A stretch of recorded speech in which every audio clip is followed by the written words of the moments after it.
Yon, magandang araw po sa inyong lahat mga tol. Ngayon po ay February 13, Friday the 13th. Yung mga naniniwala po sa mga pamahiin dyan, ingat-ingat po kayo sapagkat pagka Friday the 13th daw, malapit sa panganib. Pero ako po hindi naniniwala dyan dahil isa lang naman ang paniniwala ko. Walang katotohanan ang bagay na yan sapagkat mas mananaig ang proteksyon sa atin ng ating Diyos. Ayoko magpakarelihiyoso rito Balik na tayo dito po sa ating topic. February 13, 2026 at sa araw po na ito, nagsampa po ng reklamong indirect contempt ang grupo po ni na Attorney Ferdinand Topacio laban kay Senate President Tito Soto. Pagkatalo talaga, ganito yata ang gagawin, Bakit ko po sinabing pagtalo? Kung matatandaan po ninyo kasi mga tol, nagtangka po itong maghain ng impeachment complaint ang grupo po na ito sa ating Pangulong Bongbong Marcos noong January 2026. Pero sila po ay walang nakuhang endorser na kongresista. Tingin ko yun po yung pinaka-primary reason kung bakit hindi na nila ipinursu yung impeachment complaint kay PBBM. But eventually, kahit ipurso naman nila yon, malamang sa malamang wala rin pong sapat na basihan dahil nga yung unang at ikalawang impeachment complaint kay PBBM ay hindi rin po kinakitaan ng sufficiency in substance. Kaya fast forward po tayo sa araw na ito na sila ngayon, dumulog po sa Korte Suprema, not in relation dyan sa impeachment complaint ni Pangulong Bongbong Marcos, kung hindi sa impeachment complaint laban kay Sara Duterte. Sinasabi kasi nila na hindi daw po tama ang mga naging pahayag nitong si SP Tito Soto at ito daw po ay pambabastos sa korte. Kaya po dito sa balita ng DZMM Teleradyo na unfortunately hindi po nakikita ng mga nasa Facebook po nating manonood, pero sa mga YouTube na manonood po natin, makikita nyo po dito mga personalidad na sina Attorney Ferdinand Topacio, yung isang abogado na si Respicio, at iba pa, yung isang babaeng laging maingay na ang laging bukang bibig noon ay yung USB. Pero lumipas na ang mga taon hanggang ngayon, hindi niya maipakita kung ano po yung sinasabi niyang ebidensya na nasa USB daw po. Ayon po dito, tingnan, Attorney Ferdinand Topacio at iba pang abogado naghain ng petisyon para sa indirect contempt laban kay Senate President Vicente Soto kaugnay ng kanyang pahayag sa desisyon ng Korte Suprema na unconstitutional ang impeachment complaint laban kay BP Sara Duterte. Sa ibang balita kong nakita, sinabi po doon na hindi daw po kinatigan ng korte ang pag-i-issue ng temporary restraining order na hinihiling din po ng grupo na ito sa Korte Suprema. Pero ano po ba yung sinasabi nila na pahayag na yan ni SP Tito Soto? Sa aking paghahanap sa mga balita, ito po yung nakita ko nang lumabas ang desisyon po ng Korte Suprema kaugnay po ng petisyon or motion for reconsideration po na inihain ng House of Representatives doon po sa naging desisyon nito na unconstitutional ang impeachment complaint laban kay Sara Duterte. Lumabas po ito noong January 28, 2026 at sa punto nga na yon, sa kanilang resolusyon, hindi po naniniwala si Senator or Senate President Tito Soto na tama yung naging desisyon. Para po sa kanya, ito po ay hindi naaayon sa ating saligang batas. And I believe, ang mga pahayag po na ito ni Senate President Tito Soto ay pag-exercise lamang ng kanyang karapatan din sa pagsasalita. No, hindi naman porket siya po ay taong gobyerno, Senate President, ay pipigilan na ng kung sino. At ngayon, mukhang ganon ang ginagawa nito pong sina Ferdinand Topacio. Na mamaya-maya, pag-usapan po natin o pag-usapan po natin yung mga posibilidad o kadahilanan kung bakit ginagawa ito ni na Attorney Ferdinand Topacio sa kasalukuyan. Balikan muna natin, ito pong naging pahayag ni Senate President Tito Soto kaugnay po ng desisyon ng Korte Suprema sa Sara Duterte impeachment noong 2025. Forgive me, but I think impeachment now is an impossible thing. Binago Binago nila yung, parang nilang binago yung mode ng pag-i-impeach. Mas mahirap, mas humirap na ngayon. Eh dati nga madali, sapagkat yan talaga nilagay sa konstitusyon yan ng mga gumawa ng konstitusyon, lalo na yung option 3 na tinatawag nilang option 2 na one-third signatures lang, forward na kagad. Di ba dati nga, prayer lang, pinorward na eh. Di ba? Sapagkat mayroon ng one-third na nakapirme. Because, kaya nilagay yan para sa isang official, impeachable officer na hindi ginagawa ang trabaho niya o merong maling ginagawa sa trabaho niya o nakakaperwisyo sa bansa, nakakaperwisyo sa ginagawa niya para sa tao, ay pwedeng madaling alisin. Hindi pwede magtagal. Kaya nilagay yun dun eh. Ngayon na sinasabi, kailangan pirmado lahat at binasa at alam ng mga at nabasa at naiintindihan ng mga congressman ang kanilang articles of impeachment. Alam naman natin na pagka ganun, isa lang ang magsabi na hindi. Ayoko masahin eh. Wala akong panahon bumasa. Hindi ako pumapasok eh. Hindi mo lang pinigil yun, dinelay mo. Hindi mo lang dinelay, pinigil mo na talaga ang impeachment. Pagka ganyan. What we can do is meet with them. I mean, Congress, House of Representatives. Okay. Pag-usapan lang yung issue niyang, pag-usapan namin yan. Kasi, ang nakikita ko na outright solution dito, which could not be called outright, palitan na natin konstitusyon. Baguhin na natin. Pagka ganyan, pagkatapos, marahil yung Constituent Assembly makakagalaw dyan or maghihintay tayo decades. Bakit? Kailangan ma-retire na muna itong mga Supreme Court Justices na to para magbago kaisipan. Kasi unanimous, wala man lang dissenting opinion, wala man lang opinion otherwise na meron sinabi na ganito kaya ako bumoto, explanation, wala man lang eh.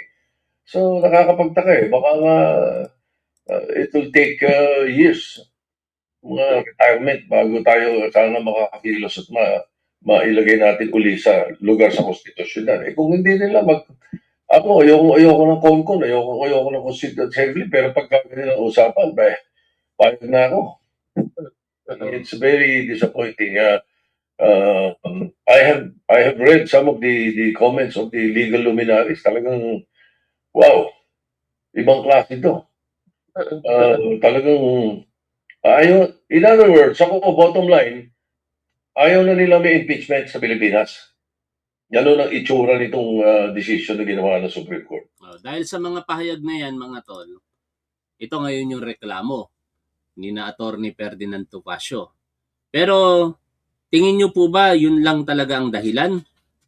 O baka naman mas merong malalim na dahilan kung bakit ginagawa ito ni Attorney Ferdinand Topacio? Una, yung motivation, di ba? Kasi nagpahayag si Senate President Tito Soto na dapat magkaroon na ng charter change. Baka natatakot ang grupo po na ito na kapag nagkaroon ng pagbabago sa konstitusyon, yung pinapangarap nilang maging Pangulo na si Sara Duterte hindi na mangyari pa. Sa kadahilanan na syempre baka pag nagkaroon ng constitutional amendments or charter change, mabago nga yung istruktura ng gobyerno. Tapos, hindi na makakakandidato si Sara Duterte for president, no? Pangalawa, yung impeachment laban kay Sara Duterte, mukhang pinaparamdam kagad nila sa Korte Suprema.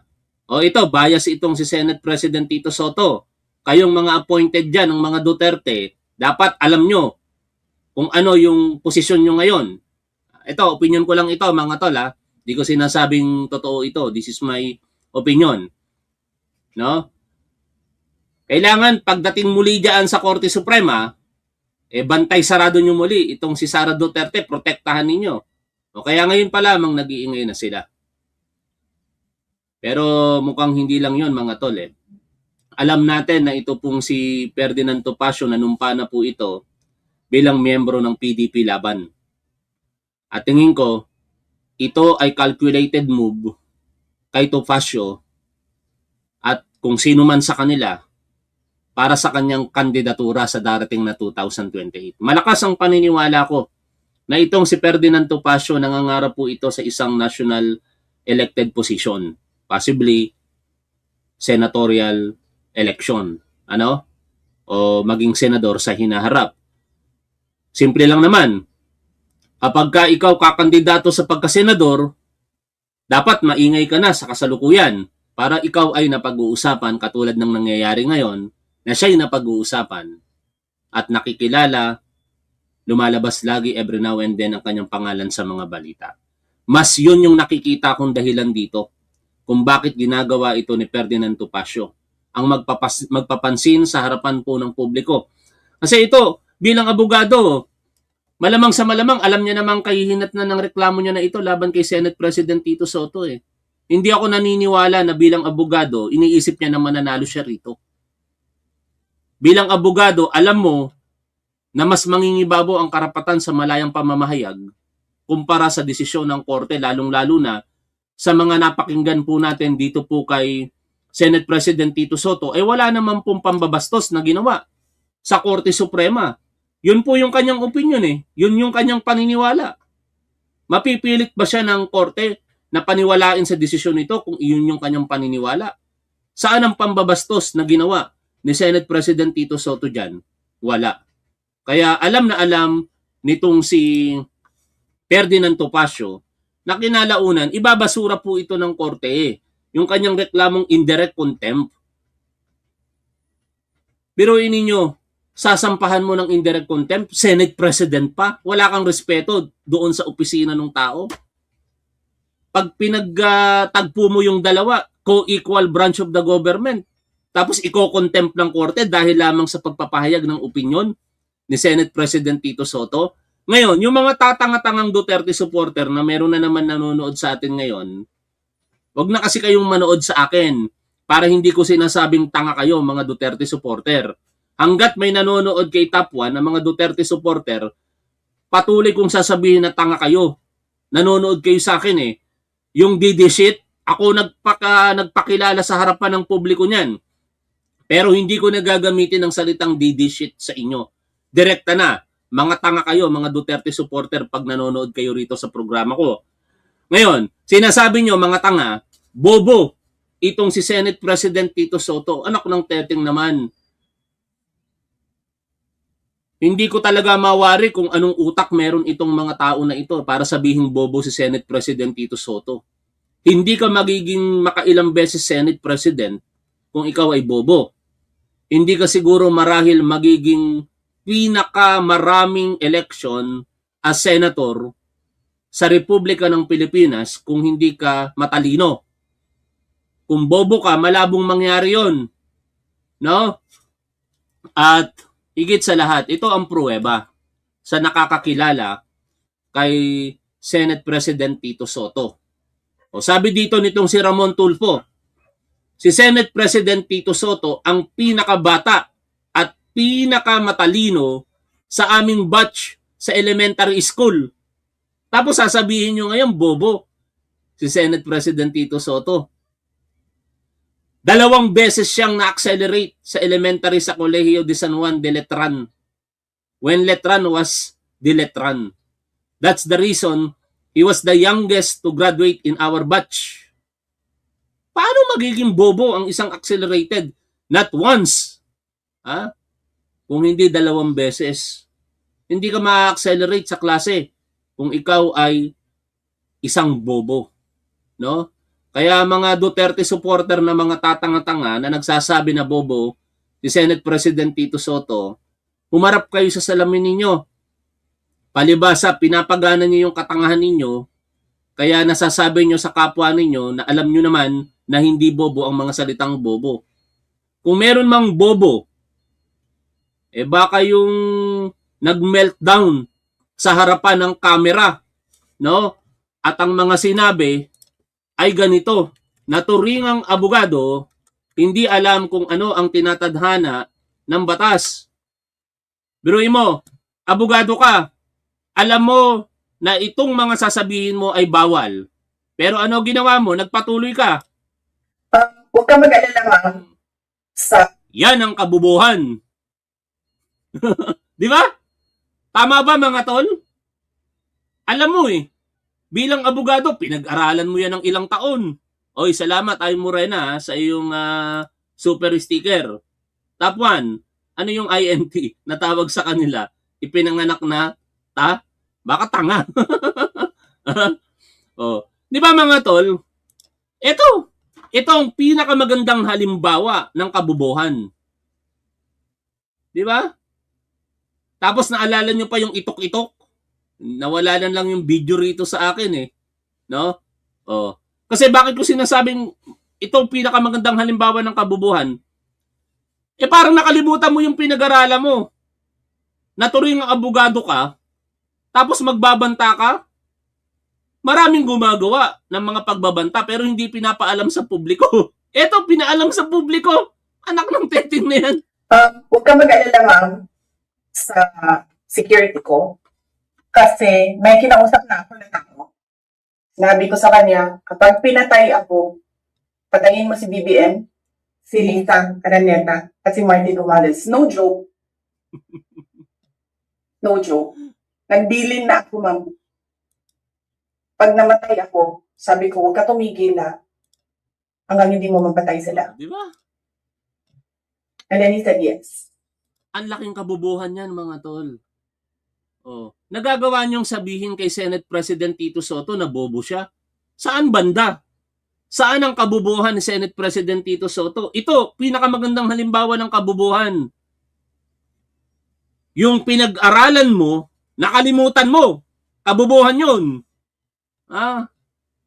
Hindi yun katangahan, kabubuhan yun. Kasi ang katangahan, alam mo namang mali O baka ganun. Alam niya ng mali pero sinasabi niya pa rin. O nalito na tuloy ako. Bobo ba siya o tanga? Pero hindi magiging tanga to. Napakatuso nito Morbid thinker nga ito Kaya nga panay banat niya kay Palace Officer Undersecretary Claire Castro No? Biruin mo, Vice President ka ng Pilipinas, ikalawa sa pinakamataas na posisyon sa gobyerno, tapos ibababa mo yung level mo. I am not saying na mababa si Undersecretary Claire Castro Pero siyempre, comparatively speaking, Vice President ka Tapos papatulan mo yung Undersecretary kung ano-ano sasabihin mo. Sasabihin mo sa Undersecretary, nakakahiya yung mga sinasabi niyan No? Nagdadala ng kahihiyan sa bansa bilang spokesperson ng Office of the President. Kanina ko ba nabasa yung particular? Puntahan natin yung post ni Nyolo. Parang kay Nyolo ko nakita yun No? Tingnan natin. Suportahan niyo yung mga kapwa natin vlogger na sumusuporta sa ating gobyerno. Ito sabi ang tawag sa kanya Ramon Tulfo, ulitin ko, ang tawag sa kanya baliw pero doon sa nakita nating video, either kabubuhan yun o katangahan. Sabi niya, si Claire Castro, nagdadala yan ng kahihiyan sa ating bayan. Dapat hindi na siya pinapakinggan at pinapansin. Ikaw nga pumapansin. Di ba? Yung sinasabi mo, ikaw mismo bumabali Kung hindi na dapat pinapakinggan at hindi pinapansin, dapat hindi mo na tinatapik sa anumang mga sinasabi mo si Attorney Claire Castro. Biruin mo, uulitin ko Vice President ka ng Pilipinas. Tapos binababa mo yung level mo sa isang undersecretary. O baka ma-misinterpret nyo ako. Hindi ko binamaliit ang posisyon ni Yusek Claire. Napakataas na posisyon yan sa gobyerno. Pero comparatively speaking, mababa yan pagdating sa opisina ng Vice Presidente. Ang point natin, hindi dapat pinapatulan ng Vice Presidente ang isang undersecretary. Pero dahil nga, ewan ko kung bobo o tanga, o ayon kay Ramon Tulfo, baliw, patol ng patol. Ano kayo, nai-insecure kay Yusek Claire? Sa bagay, dumadami ang tagahanga ni Yusek Claire Castro Gumawa ako ng isang page or group para suportahan at hikayatin itong si Yusek Claire na kumandidato sa pagkasenador sa 2028. At alam nyo po ba, wala pang isang buwan ang group na ito. Meron na po itong 9,000 members. Ibig sabihin, ang daming interested na maglingkod si Yusek Claire para maging senador sa hinaharap. Sana makarating sa kanya. na nais natin siyang tumakbo sa pagkasenador at susuportahan natin siya.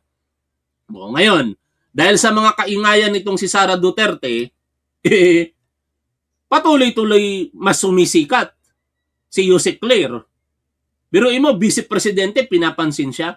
O, tinanong tuloy si Yusek Claire kanina, diyan po sa Malacanang press briefing sa pangunguna niya. O, pakinggan po natin ang naging katanungan at kasagutan ni Yusek Claire. Yusek, good afternoon po. Yusek, kahapon nagsimula na po yung public consultation ng Kamara sa panukalang Anti-Political Dynasty Bill. Ano po yung reaksyon ng Malacanang? May rekomendasyon po ba ang palasyo para maging inclusive po ang public consultation? Nung nabanggit po ito mismo ni Senator Riza Ontiveros sa LEDAC Ay, at nalaman po niya na Iba pa to pero dire-diretsuhin na natin. Hindi ko pala na i-timestamp. O, pakinggan na natin ito, yung mga unang katanungan. Kasi dito sa titulo Buitre, Palace hits back at BP Duterte's job versus Marcos. No? Hindi ko na timestamp. Pakinggan na lang natin tong kabuuan.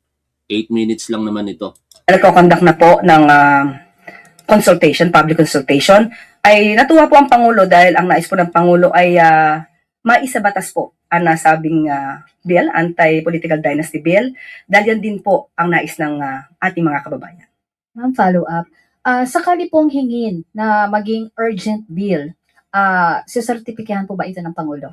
Kapag ka po naibigay na po yung version ng dalawang kongreso, para po malaman kung dapat po ba itong i-certify as urgent, depende po yan sa provision, makakaasa po kayo dyan.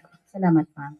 Sunod na tanong mula kay Julie Baiza, 1PH. Ito na siguro yon. Hi, Yusek. Good afternoon po. Si Vice President Yan. Sara Duterte naniniwala daw po na may mga nagawang impeachable offense ang Pangulo. Una raw po yung pagpirma sa budget na alam daw ng Pangulo na galing Dito naman pala ang sinagot ni Yusek Claire, yung banat kay Pangulong Bongbong Marcos. O sige, kung wala rito yung sinasabi ko, babalikan natin yung interview kaninang umaga kay Yusek Claire.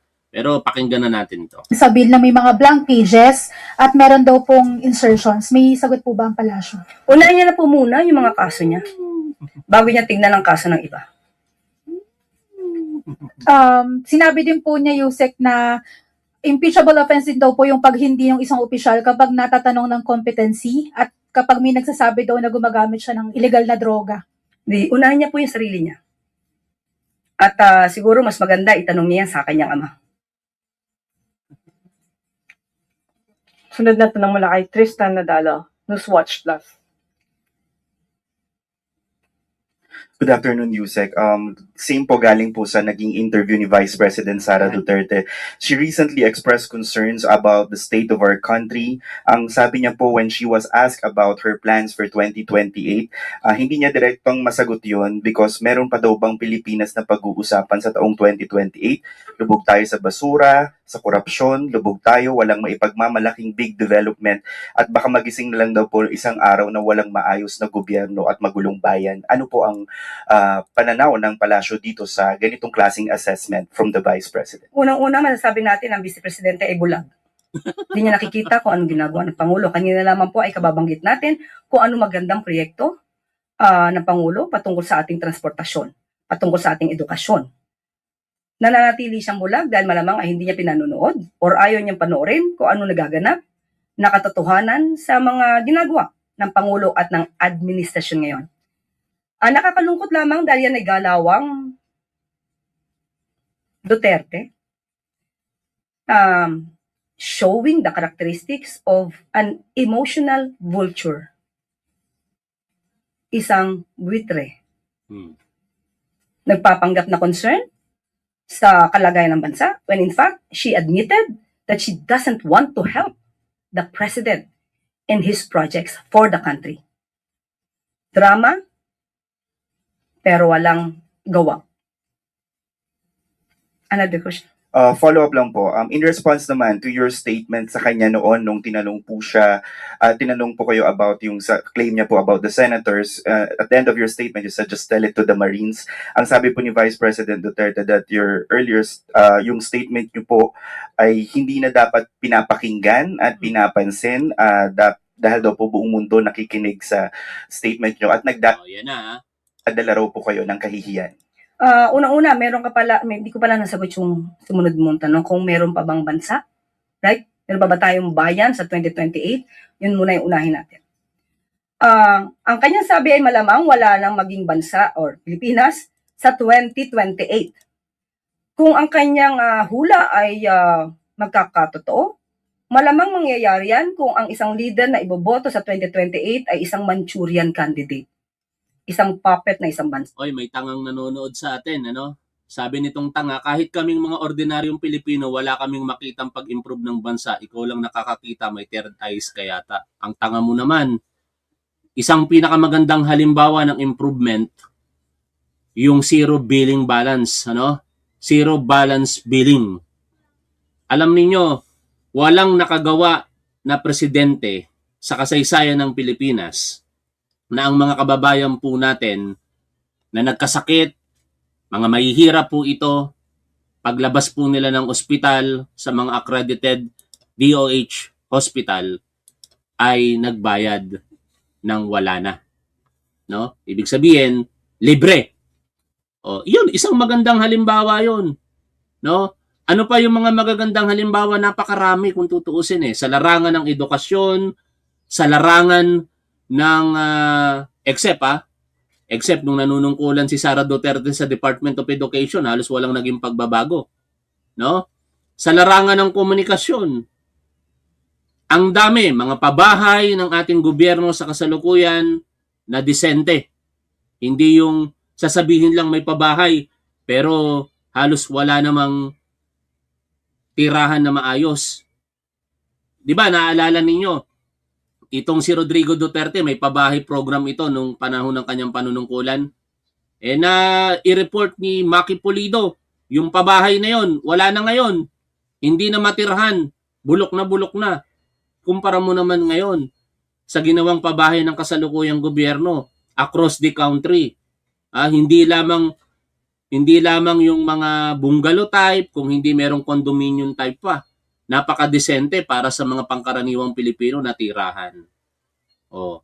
At hindi ko na maisa-isa pa kasi sobrang dami.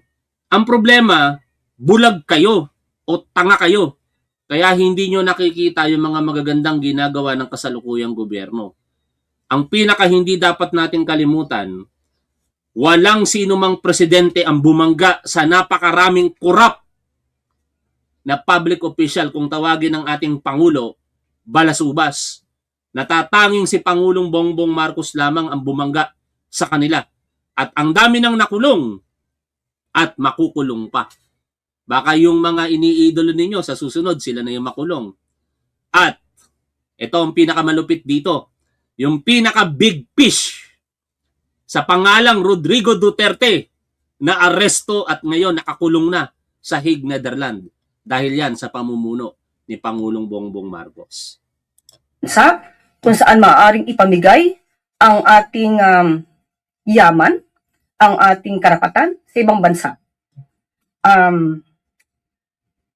Meron po na naging Yan pa, sinasabi. Sige nga mga tol, isa-isahin nyo nga, ipamukha nyo nga rito sa mga tatanga-tangang Duterte supporter na nanonood sa atin ngayon, yung mga programa ng ating gobyerno. Napakarami kasi, hindi ko na lang maisa sa aking isipan. Sabi, nitong si John Aguas, yung pamimigay ng titulo sa mga magsasaka. Totoo. Di ba? Walang nakagawang pangulo niyan.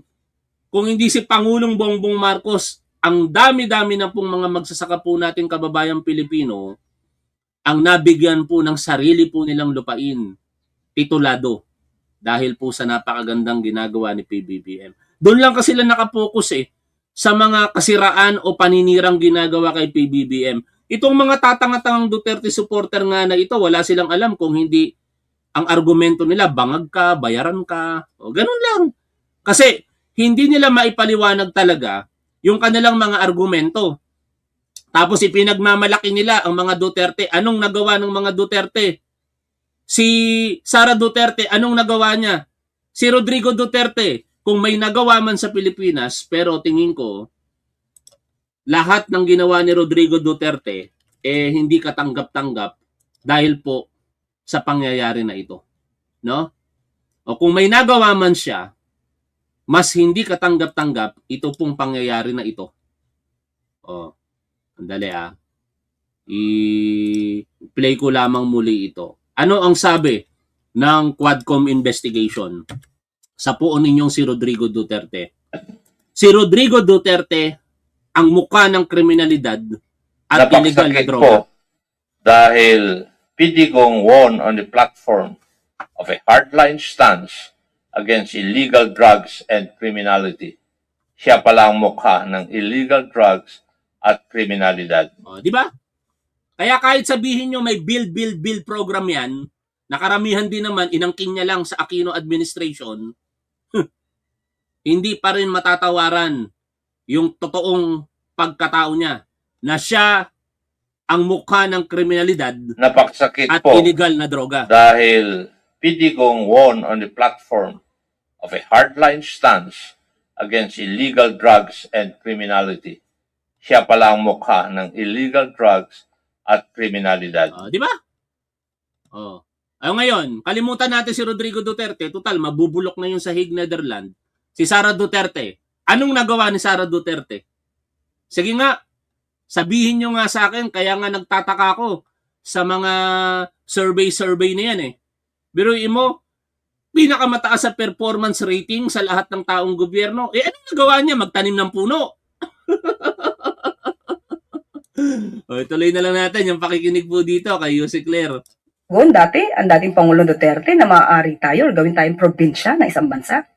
So, kung isang Manchurian candidate ang ating boboto, baka nga maging probinsya tayo ng isang bansa. Huwag naman po sana. Patungkol dun sa nakakahiya po, unang-una po, ang pagsasalita or pagsasabi ng katotohanan na siya ay nagiging source ng fake news, yan po ay katotohanan. Marami na po tayong beses na nagsabi na siya ang source ng fake news. At nandyan po, ulitin po natin para malaman po nating kababayan. Nandyan po yung kinuwento niya about sa altered police blotter ng Beverly Hills na Yan. pinost pa. Queen of fake news pa. Di ba? Ayan ang nagawa ni Sara Duterte, Queen of fake news. Most probably ng kanyang kaalyado na si Mr. Bobby Tiglao. Nandyan din po ang mga AI-generated videos na nakasinungalingan na at yan ay galing sa kanyang mga kaalyado, usually nanggagaling pa sa mga maiso. So hindi po nakakahiya magsabi ng katotohanan. Ang nakakahiya po ay umaming may kakilalang assassin at handang magpapatay ng Pangulo, ng First Lady, at ng dating House Speaker. Nakakahiya, di ba? Pero balik tayo dun sa topic natin kay Tito Soto na tinitira ng mga Duterte supporters na nanonood sa atin ngayon ng mga tanga na bobo daw. Ulitin ko lamang sa inyo. Pinakamatalino si Senate President Tito Soto sa klase nila nung panahon na nag-aaral ito. Hindi nga lang siya nag-abuga siya. Pero kung IQ siguro ang pag-uusapan, di hamak na napakababa ninyo. Lalong-lalo na kukumpara dito sa poon ninyo na iniidolo ninyo. Kung meron man sigurong bobo, hindi lang nakakahiya kung hindi kabubuhan. Alam mo ang batas, tapos sa harapan ng publiko, lalabagin mo ito. Ang laking kabubuhan nun. Hanggang dito na lang mga tol. Maraming salamat sa patuloy po ninyong pagsuporta sa ating gobyerno, sa ating programa. May mga nainis na naman tayo na mga tatanga-tangang Duterte supporters na nanonood sa atin. Ang payo lang natin sa kanila, para hindi na po kayo nagagalit sa kung sino, huwag na po kayong manood sa akin. Payo ko lang sa inyo yan. Pero kung patuloy kayong manonood, salamat kasi nakakatulong kayo sa akin. Nakakaawa nga lang kayo dahil ang tatanga ninyo. Sa mga matatalino pong manonood ni Top 1, maraming salamat po sa inyong lahat. Lagi po nating tandaan kung ano po ang tama at dapat doon po tayo. Keep safe, see you always. Bye for now mga tol.